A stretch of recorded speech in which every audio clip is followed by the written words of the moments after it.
Typing is easy on your keypad. To type, you will be using the number keys and the select keys. Each number represents the letters in the alphabet that are shown directly below the number button. For example, the 1 button has A, B, and C.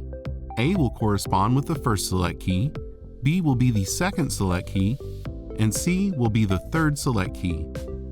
When typing a Wi-Fi password, many times you will have a lowercase letter.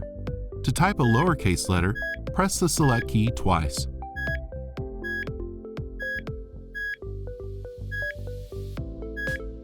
There are also special characters that can be added. Here is a key for all the letters and special characters that can be typed on the keypad.